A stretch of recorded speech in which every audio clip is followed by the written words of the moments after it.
Bem, então, boa noite a todos. Hoje a gente tem o prazer de receber aqui a Sabrina Beckwith, que além de uma profissional super gabaritada, alguém que trabalha com um tema que é para lá de difícil, senhores, que é o da falência transnacional.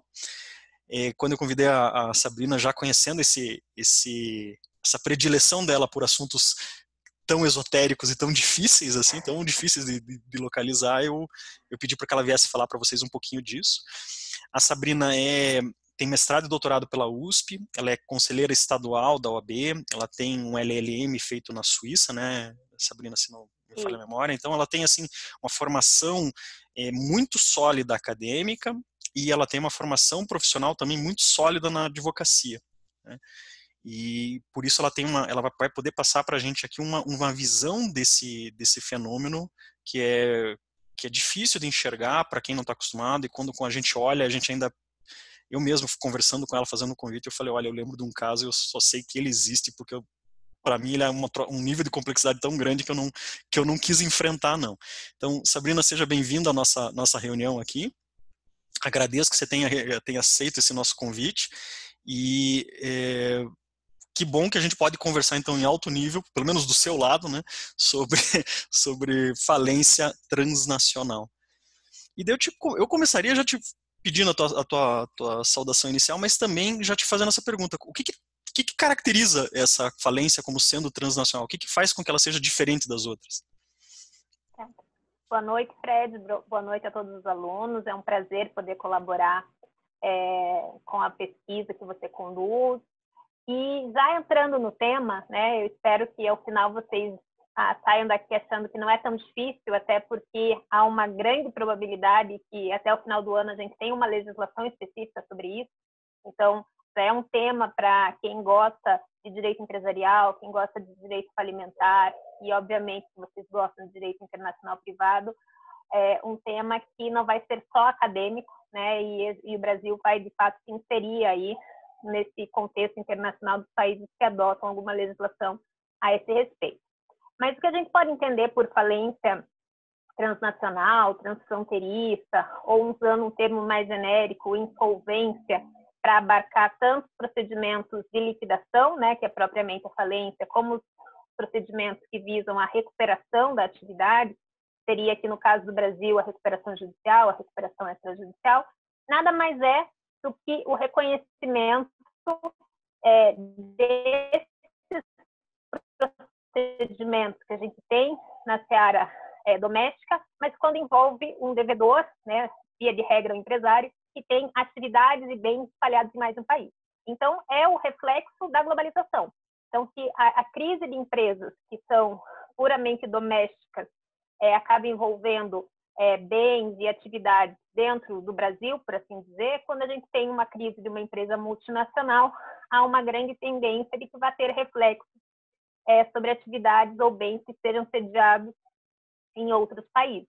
Antigamente, eram, de fato, estabelecimentos comerciais sediados em outros países, por exemplo, uma multinacional de origem brasileira, mas que acabou se internacionalizando e tem lá um estabelecimento na Argentina, no Chile ou nos Estados Unidos. Hoje é ainda mais complexo, porque não é só o estabelecimento, são os grupos empresariais que acabam tendo uma subsidiária, né, uma empresa que faz parte desse grupo, mas que foi constituída em outro país. Só que a atividade delas são tão integradas que já se reconheceu há algum tempo que não dá para tratar isso de forma isolada. Não dá para tratar um procedimento de insolvência, de falência ou de recuperação judicial só no Brasil e ignorar aquele estabelecimento ou aquela subsidiária que está na Argentina ou que está nos Estados Unidos.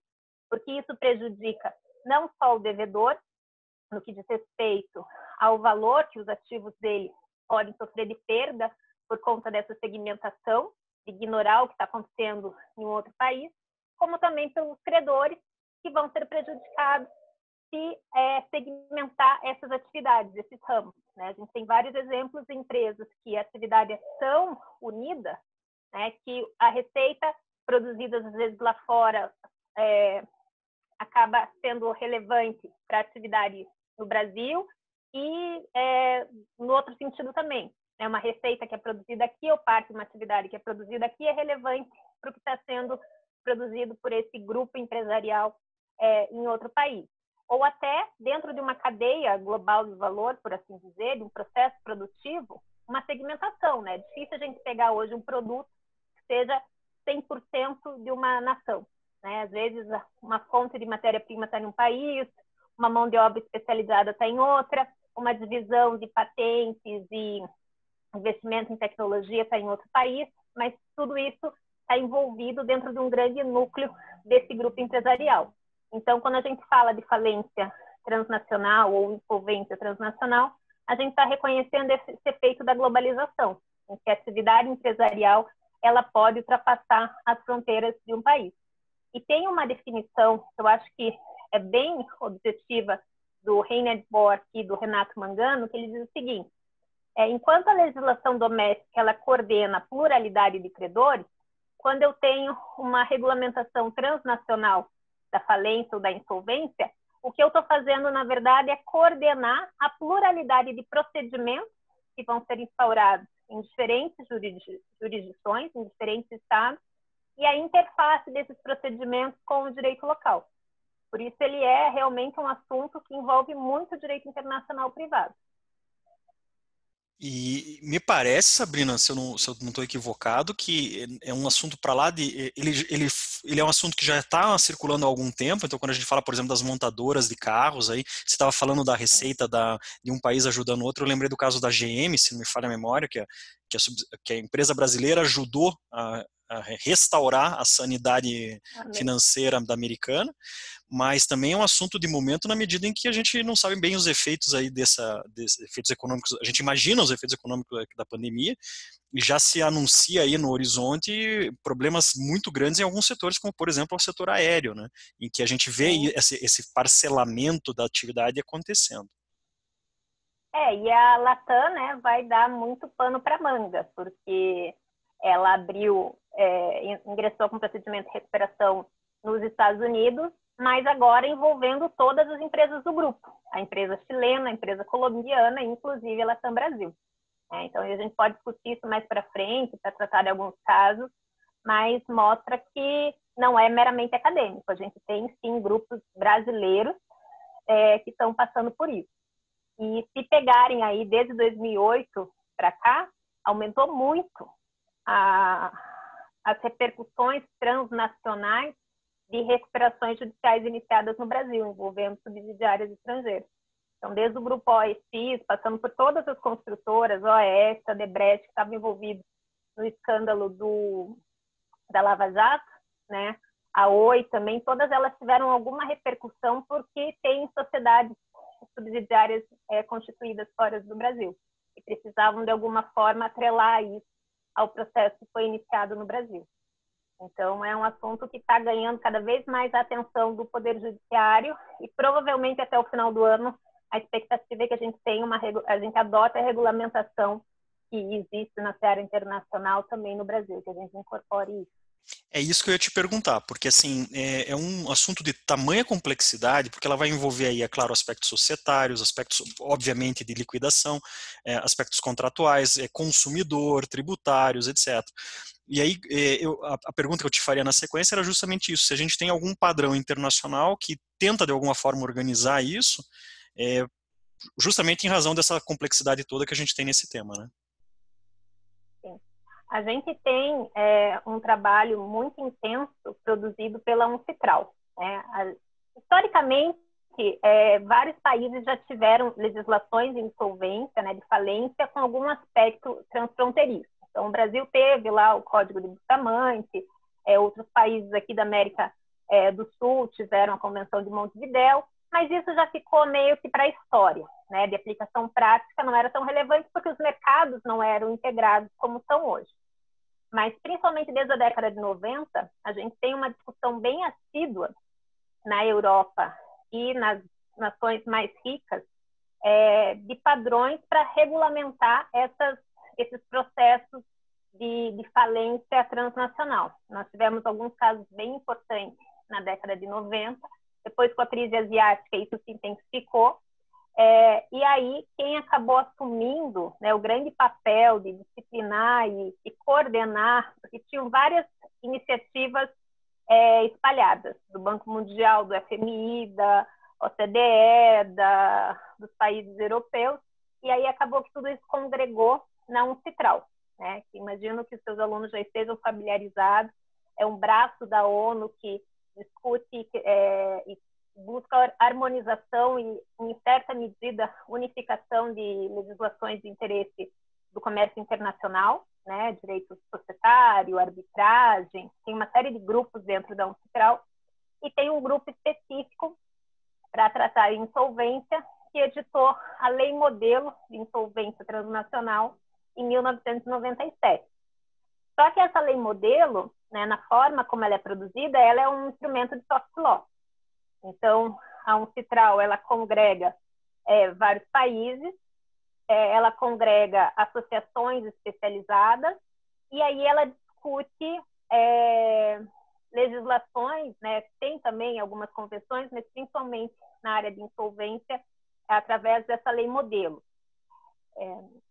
Então, não sei se eu já avanço aqui na explicação da lei modelo. Porque a sequência até seria essa pergunta mesmo, né? Qual que é a importância dela e, enfim, como que ela se organiza? Então, por favor, por gentileza, siga. Então, hoje o padrão que a gente tem é a lei modelo da UNCITRAL. Se vocês forem fazer pesquisa, vocês vão ver que dentro da comunidade europeia tem regulamentos, mas porque aí tem a particularidade da União Europeia, né? Que tem o direito comum da União Europeia e um tribunal que consegue arbitrar aí os conflitos. A nossa grande dificuldade nessa seara internacional, dos países que não fazem parte de uma comunidade, a exemplo dos países europeus, é que a gente não tem um tribunal internacional para dirimir os conflitos entre países. Então, o grande objetivo da lei modelo da UNCITRAL é fomentar a cooperação, é fomentar o diálogo. Então, a gente até diz que ela é uma lei procedimental. Ela não resolve, por exemplo, problemas de direito aplicável. Ela não define se, no Brasil, ao reconhecer um processo de insolvência transnacional que tenha iniciado em um outro país, se eu vou aplicar ou não o direito interno ou o direito daquele país. Ela não entra nessas minúcias, porque ela sabe que aí é um caminho muito complicado. Então, qual foi a estratégia da UNCITRAL? Como ela visa a cooperação, ela falou, olha, eu vou começar baby steps, né? Passos de bebê mesmo. Então, o primeiro diploma que eu vou editar é um diploma que vai trazer algumas regras procedimentais para permitir que os países dialoguem. Em um estágio mais avançado, talvez a gente tente uma harmonização do direito material. Porque quando a gente está numa seara de falência, isso é muito atrelado com as questões de soberania nacional, de políticas públicas. Então, por exemplo, quando a gente define ordem de prioridade de pagamento, se é trabalhista, se é tributário, depois banco, ou não, vamos dar preferência para créditos com garantia real, porque é importante para reduzir juros e deixar o trabalhista em segundo e terceiro lugar. Tudo isso são opções legislativas que acabam refletindo, né, os valores de determinada nação. Então, é muito difícil a gente conseguir a uniformização do direito material nessa área de falência. Então, a grande estratégia aqui da UNCITRAL foi realmente uma lei quadro, uma lei procedimental, que, através da cooperação, ela acredita que os países vão chegar a um denominador comum, reconhecendo que é importante o diálogo para resolver essas questões. Então, o que eu mais gosto dessa legislação é que realmente ela inova muito quando a gente, dentro dessa temática de cooperação jurídica internacional. Eu sei que é um tema que você estuda bastante, e eu acho que o Brasil tem que avançar muito, né? E é isso que eu ia te perguntar, inclusive, Sabrina, que raciocínio padrão que eles usam para essa comunicação? A cooperação seria em que base, em que pilar que a gente se daria aqui? O grande objetivo da lei modelo é fugir dos procedimentos de carta rogatória e de reconhecimento de sentença estrangeira, que são típicos, mecanismos de cooperação jurídica internacional típicos da civil law, e também fugir da demonstração de reciprocidade, que é daí um procedimento típico dos países de common law. Então, o que ela se sustenta em 4 pilares. O acesso de representantes estrangeiros e de credores estrangeiros ao país local, que adotou a lei modelo, eu já vou explicar melhor isso. O reconhecimento de um processo estrangeiro, mas fugindo do procedimento de homologação de sentença estrangeira. Medidas de assistência que o juiz local vai deferir a partir do reconhecimento desse processo estrangeiro, e a cooperação e coordenação, que ela quer que seja o diálogo direto. Então, o juiz brasileiro, ao receber um pedido de reconhecimento de um processo estrangeiro, ele teria competência para analisar se preenche os requisitos da lei modelo e reconhecer, e dialogar diretamente com o juiz estrangeiro. E por que isso? Via auxílio direto daí? Ela não, quer uma figura diferente. A via diplomática. É uma figura diferente. É realmente uma tentativa de cooperação direta. Eu até li em alguns manuais de PRI, Fred, isso você vai poder até explicar melhor, que há essa tendência, né, de fomentar que os países, enfim, que o judiciário dos países tentem conversar de uma forma mais direta, evitando canais diplomáticos e evitando procedimentos muito burocráticos. E aí os seus alunos podem perguntar, mas por que adotar, por exemplo, a homologação de sentença estrangeira ou a carta rogatória seria ruim? Porque esses instrumentos, eles foram pensados para dar efetividade para uma decisão, ou cumprir uma ordem de coleta de documentos, oitiva de testemunha, ou transformar um título judicial estrangeiro, uma decisão estrangeira, num título judicial, né, e iniciar um processo de execução no Brasil, né, de cumprimento desse título judicial. Quando a gente está tratando de procedimento de insolvência, não é uma decisão que importa e não é uma decisão cujos efeitos vão resolver toda a complexidade. São procedimentos que vão se prolongar no tempo. Então, quando eu reconheço no Brasil que foi iniciado, por exemplo, o processo de recuperação judicial da Latam nos Estados Unidos, não adianta eu simplesmente dizer que eu vou homologar a sentença do juiz que deferiu a recuperação judicial da Latam. Eu preciso, o que se busca com esse reconhecimento é a assistência do juiz local ao processo estrangeiro. Então, por exemplo, se tem bens aqui, suspender as ações de cobrança e execuções individuais para preservar esse ativo, para que ele seja um ativo a ser resolvido, vendido no processo coletivo, em que a gente vai reunir todos os credores. Ou uma ordem, por exemplo, de impedir ou desfazer uma transferência de bens que o devedor vendeu às vésperas do processo de insolvência, justamente para proteger o direito da coletividade dos credores. Então, são várias medidas que podem ser necessárias que o juiz local tome. Então, por isso que a carta rogatória, a homologação de sentença estrangeira e mesmo o auxílio direto, eles são muito burocráticos para essa dinâmica que o processo exige. Então, a lógica aqui é que a cooperação direta. Não, da tua explicação até me veio aqui uma analogia na cabeça, é uma cooperação a longo prazo, né? Não é um ato específico, né? Ela é quase que relacional, é uma cooperação quase relacional aí. E um outro efeito que não está necessariamente previsto na lei modelo, ela faz uma referência, é que já se percebe que a lei modelo ela não traz todas as respostas e ela nunca objetivou trazer todas as respostas. Ela quer aproximar os países para que os juízes colaborem entre si. Então, tem sido muito comum a celebração de protocolos de cooperação entre diversos juízes. No caso do Lehman Brothers, que era aquela instituição financeira que foi o epicentro da crise de 2008, imagina que se iniciaram 75 processos em mais de 16 países. E aí o juiz americano tomou a iniciativa, lá que estava o processo principal, de formular um protocolo de cooperação com vários juízes de outros países, de civil law, de common law, jurisdições que estavam na Ásia, na Europa, para tentar estabelecer algumas regras de comunicação.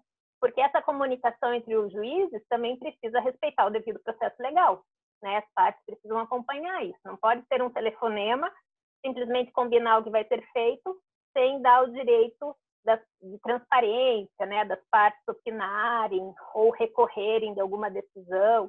Então, a complexidade é que cada processo vai ter a sua particularidade, vai ter um maior ou menor grau de complexidade, pode envolver centenas de países, ou só 2, mas, enfim, o objetivo é que realmente haja uma cooperação direta e que vai ter intensidades diferentes aí dependendo de cada processo, da profundidade da crise, né?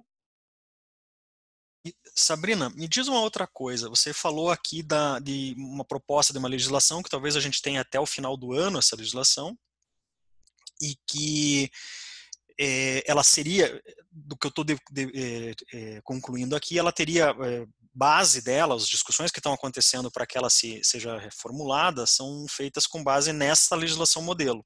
Ou eu estou enganado? Exatamente. A ideia é que o Brasil incorpore a lei modelo da UNCITRAL. A lei modelo da UNCITRAL ela é soft law na forma como ela é produzida, né? Por ser uma instituição, uma organização internacional, sem poder vinculativo. Não é um tratado, não é uma convenção. Mas a ideia é que justamente ela se torne hard law, ela seja incorporada por cada país. E a gente diz que ela é uma lei modelo porque ela visa uma linguagem mais neutra, né, que não vai ser reconhecida nem como adoção de termos específicos de um país ou de outro, e ao incorporar, os países têm a liberdade, logicamente, de fazer as modificações que eles entenderem cabíveis, porque vai passar pelo processo legislativo interno, né? Mas a ideia é que os países incorporem da forma mais fiel possível, porque senão você quebra esse objetivo principal de harmonização, né? Se cada lei modelo for diferente na hora de incorporar, você não consegue dialogar, né? Vira realmente uma torre de Babel.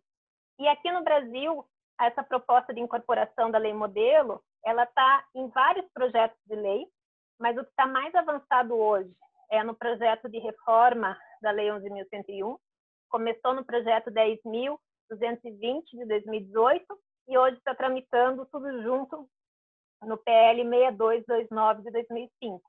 Vai fazer realmente uma grande reforma da Lei de Falência e Recuperação, que é a Lei 11.101, e com isso incorporar a lei modelo da UNCITRAL.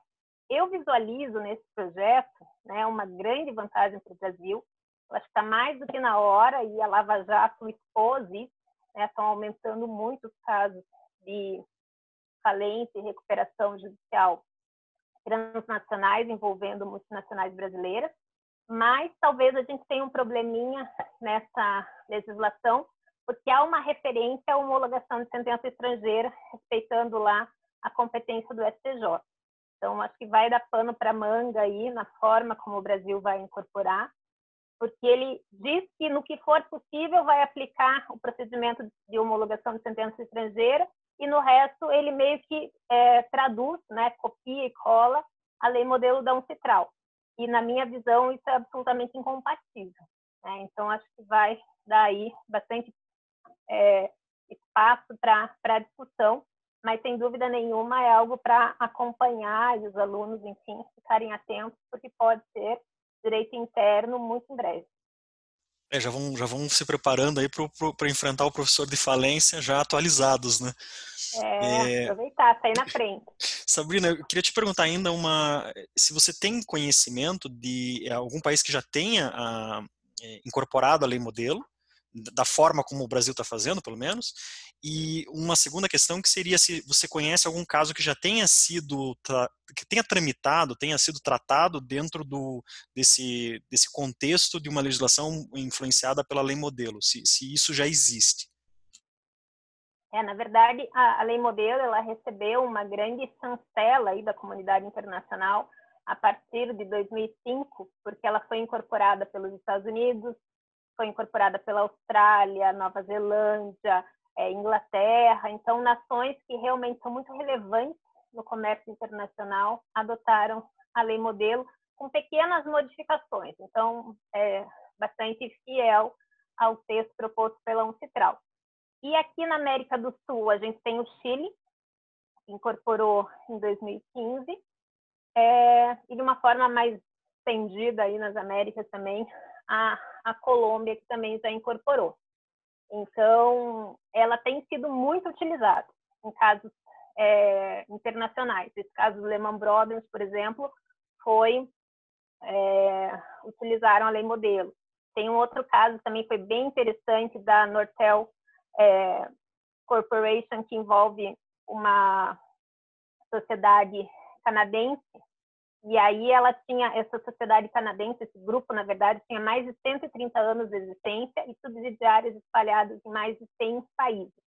E aí foram 3 núcleos principais, Canadá, Estados Unidos e Inglaterra, mas com repercussões também no Oriente Médio, na África. Foi bem interessante a cooperação, porque os juízes realmente eles conduziram todo um julgamento de mais de 21 dias de oitiva de testemunha, de decisões, de forma conjunta. Assim, foi um caso bem impressionante, mas são países, né, principalmente de common law, Canadá e Estados Unidos, que foram os líderes desses procedimentos. Envolvendo empresas brasileiras, a gente tem uma utilização da lei modelo, mas que eu digo que é uma utilização meio paroquialista, assim, meio unilateral, porque o Brasil se aproveita e consegue reconhecer os processos que iniciam aqui no Brasil no estrangeiro, se valendo da lei modelo, mas a gente não tem o inverso. A gente não reconhece pedidos vindos do exterior aqui no Brasil. Então, se vocês pesquisarem, por exemplo, o primeiro grande caso foi o da OGX, que é o grupo lá ligado ao White Batista, que, inclusive, as decisões fazem referência a um termo da lei modelo, que é COME, seria o Centro de Interesses Principais para Fins de Definição de Competência, tá? Em primeira instância, o juiz entendeu que não era possível vincular ao processo brasileiro as subsidiárias estrangeiras. Em segunda instância, o TJ Rio aplica a lei modelo para dizer que poderia, sim, incorporar, que a nossa legislação não proíbe, e se não proíbe, a gente podia utilizar essa referência à lei modelo. Por outro lado, o STJ tem decisões indeferindo a homologação de sentença estrangeira de procedimentos de insolvência iniciados no exterior. Então, tem casos envolvendo pessoas físicas em Portugal, tiveram lá a falência, ou seria correspondente à nossa insolvência civil decretada em Portugal, e queriam reconhecer porque os ativos do cidadão português estavam no Brasil. E aí o STJ falou que não podia, porque aí esbarraria nas regras de competência do Brasil, porque imóvel aqui, então nossa competência é absoluta, e outras questões. E também um caso interessante de uma empresa, caso Manacá.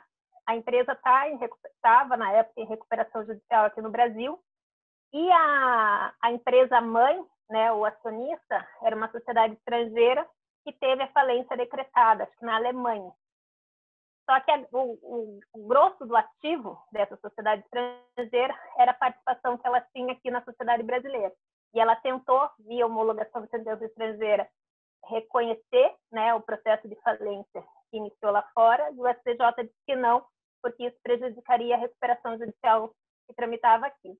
E aí eles aplicam o princípio do universalismo, que é o princípio que a lei modelo adota, né, para fomentar essa cooperação, mas para dizer, para não prejudicar o princípio do universalismo, eu não vou reconhecer essa decisão estrangeira, porque senão prejudica a recuperação judicial brasileira, que eu até comento na minha tese de doutorado, é o oposto do objetivo do princípio universalismo, né? Então, a gente tem esse problema no Brasil. Até agora, as sociedades brasileiras que iniciaram recuperação judicial aqui no Brasil e têm sociedades subsidiárias estrangeiras como parte do seu grupo societário, essas subsidiárias estrangeiras eram todas sociedades não operacionais. O que isso significa? Eram sociedades que foram constituídas na Holanda, Ilhas Caimã, Irlanda, enfim, esses paraísos fiscais, só para atrair investimento, mas não tem uma operação econômica, não tem empregados, não tem produção. Só que isso é um recorte muito pequeno da nossa realidade, né? Logo, logo a gente vai ter, por exemplo, uma sociedade constituída no Brasil, mas que é uma multinacional e que tem atividade econômica no Chile, na França, nos Estados Unidos. Então, se a gente continuar com essa visão unilateral de invocar a lei modelo, mesmo sendo soft law até o momento, para nos beneficiar-me. E aí, quando vem o pedido de lá, dizer eu não posso cooperar, né, eu não posso fazer nada porque as minhas regras de direito interno, de definição de competência, as regras da lei de introdução ao Código Civil, né, não me dão esse respaldo, logo, logo a comunidade internacional vai também começar a negar, né, os nossos pedidos de reconhecimento lá. Então, eu tenho um professor que comenta que o Brasil está em uma posição confortável. Até agora, tudo que ele pede é atendido, e quando os outros pedem, ele diz, não posso, lavo as mãos, mas não posso. Então, acho que um dos grandes desafios na incorporação da lei modelo vai ser essa mudança de mentalidade, e realmente reconhecer que se a gente quer ser um player do comércio internacional, tem que ser uma via de mão dupla. A gente tem que aprender a cooperar e desenvolver uma cultura de cooperação direta e de diálogo, né? Não achar que se apegar às regras de definição de competência lá da lei de introdução do Código Civil ou mecanismos muito tradicionais de cooperação jurídica internacional e achar que é só isso que o nosso ordenamento permite, né? Então, vai ser realmente um desafio aí para a DIPRI, e vários dos manuais que eu li diziam que a falência transnacional ela é realmente um exemplo de fato plurilocalizado. Ela envolve concurso de leis, ela envolve definição de jurisdição competente e envolve a cooperação jurídica internacional. Então, aí é um prato cheio para quem gosta de DIPRI, né, se aprofundar nesse tema.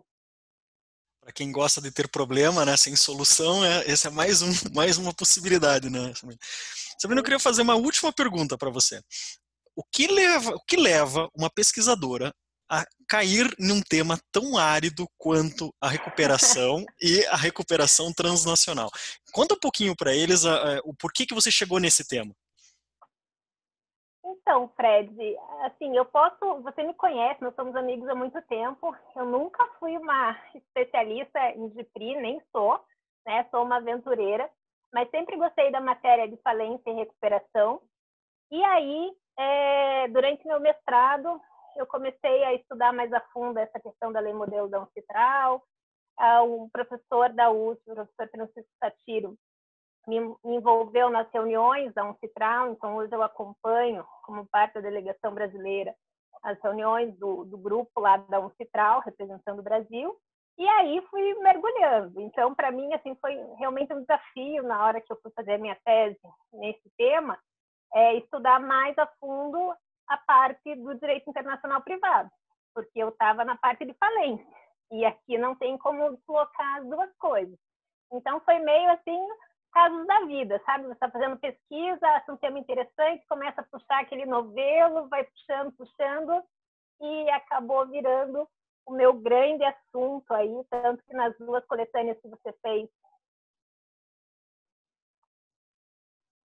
de questões de direito internacional, eu escrevi sobre isso, né? Um sobre a linguagem da Uncitral, o outro também, acho que foi dentro dessa área de falência, da lei modelo. Hoje eu sou uma apaixonada. Porque, e assim, só para concluir, a minha formação de disciplina na faculdade foi muito ruim, porque a gente ficava estudando a regra de conflito para casamento, divórcio. Teoria dos estatutos. Assim, pô, e só aquilo. Daí, quando você não vê uma aplicação tão prática, assim, tão empolgante, não que não seja, não que não sejam casos reais. E quando eu comecei a estudar insolvência transnacional, ou tratados, aquelas coisas de paz, ONU e tal, que é muito aéreo para o estudante do direito, pelo menos para mim. Quando eu comecei a estudar insolvência transnacional, eu vi, nossa, isso é algo que vai acontecer, né? As nossas empresas estão cada vez mais se internacionalizando. Então, aqui eu consigo ver uma aplicação direta do direito internacional, como hoje a gente vê com a Convenção de Viena de compra e venda de mercadoria. Não é só um instrumento internacional que tem uma aplicação efetiva, como a gente vê com algumas questões envolvendo o Mercosul. Então, acho que me trouxe para a realidade do DIPRI. Assim, não é uma área meramente acadêmica, né? A gente pode ter uma relevância prática muito concreta, muito próxima, e aí vamos estudar, né? Então, foi meio acaso, assim.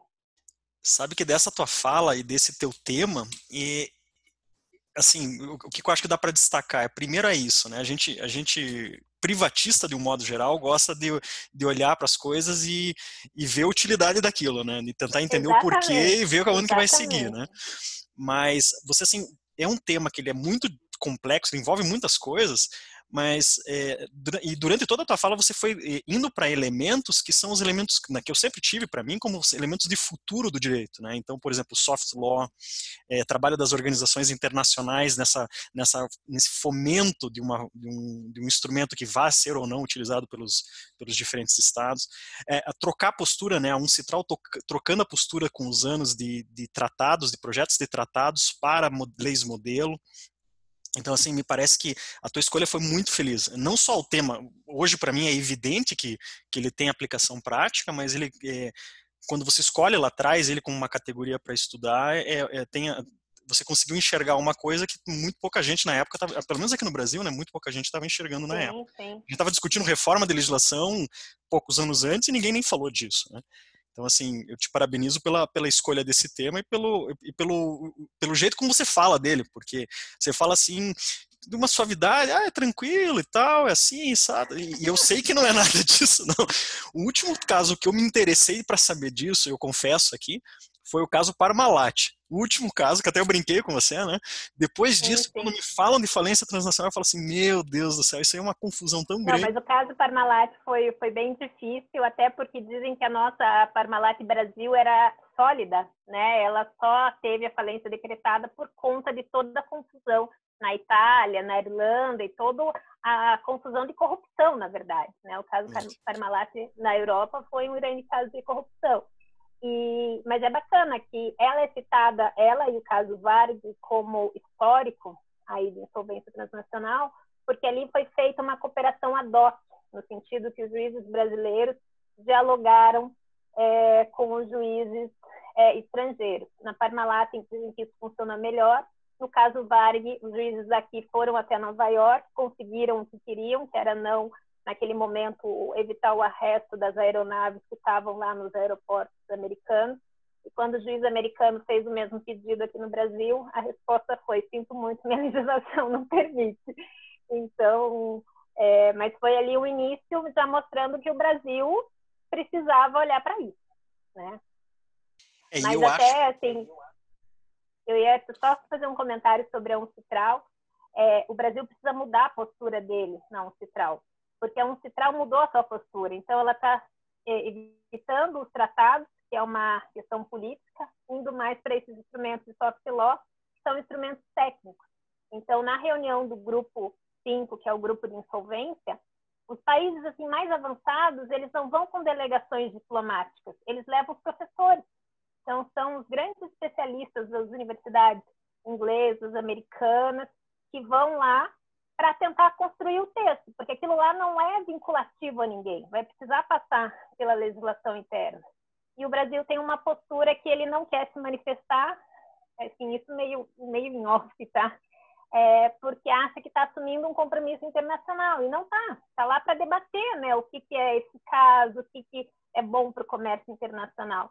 Então, a gente vê que realmente o país todo precisa mudar a sua postura, inclusive em relação ao Uncitral, e começar a mandar especialistas e não políticos ou diplomatas que são altamente capacitados para discutir os assuntos de interesse do país, mas não para discutir qual é a melhor norma para disciplinar um processo de falência, por exemplo. Né? Então, esse é um Sabrina, problema também que eu vejo. eu acho que isso que você fala é bem importante, porque assim, nós nos formamos na mesma alma mater, né? Então nós temos o mesmo DNA de formação. E quando você fala assim do estudo de direito internacional, eu vejo como isso a minha geração talvez foi uma das últimas gerações que teve na nossa alma mater, que teve um estudo mais jogado assim, isso aí não é tão relevante assim.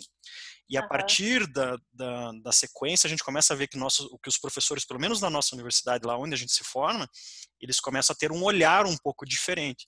Tanto que vários professores que são de origem de direito material, direito civil, direito empresarial, eles começam a pesquisar temas de direito internacional, eles começam a se interessar por isso. Né? Algumas outras escolas, como a USP, que você faz toda a tua formação posterior, são escolas que têm uma tradição do direito internacional muito grande, né? E sempre foram centros produtores da intelectualidade envolvendo isso. Então, já estão sempre inseridas nessas discussões, e quando acontecem as discussões no Brasil, são eles normalmente as referências, né? Então, a USP, a UERJ em algum sentido, a URGS em algum sentido também. E eu acho que isso passa então também, isso que você falou, que passa por uma mudança de postura do Brasil, e passa também pela mudança de postura da academia, e que é muito recente, né? A gente começar a discutir direito internacional no Brasil, olhando não só, obviamente, para temas importantes como o das relações internacionais, o direito internacional público, mas olhando para aspectos mais práticos, mais de atuação pragmática ali no dia a dia do direito internacional, isso é muito recente. O teu trabalho com as falências internacionais, com o estudo da falência internacional é uma prova disso. A gente tem outros colegas que também saem da nossa universidade, que também trabalham com temas que eram trabalhos que há mais tempo nem seriam não estariam tão visíveis assim, e passam a estar visíveis. Então a gente tem, por exemplo, um colega nosso que trabalhou toda a questão do crédito cambiário. A minha tese sobre lex mercatória, ela é meio estranha num contexto anterior. Nesse movimento, nesse novo movimento, ela passa mais dentro de uma normalidade, se a gente pode usar esse termo. Então, assim, eu acho que isso também é uma mudança de cultura dentro da academia. E aí, claro, as gerações mais novas vão construindo em cima, né? E a gente consegue aí ter uma densificação. A minha impressão é que o direito internacional sempre foi tido, ou até muito pouco tempo atrás, era tido como uma perfumaria, como alguma coisa assim que era acessória. Que o cidadão lá é um diletante, ele fala uma língua estrangeira e ele vai estudar um troço diferente lá. Que deixa ele lá, meramente coitado. Acadêmico, né? Meramente que a acadêmico. gente achava que não ia ter assim uma formação como advogado em direito internacional. Lógico que não. E hoje a gente vê que está cada vez mais comum, né? E super massificado, né? Sim. Então, assim, eu acho que essa foi uma boa, essa sua conversa foi uma ótima mensagem para os nossos alunos aqui que estão nos escutando. Sabrina, eu quero te agradecer a tua presença, você ter aceitado esse convite para conversar aqui com eles, e colocar assim, a importância desse tema num contexto até mesmo bastante contemporâneo aí da pandemia, enfim, da consequência que pode acontecer, e contando essa notícia, essa novidade aí em relação à produção legislativa brasileira.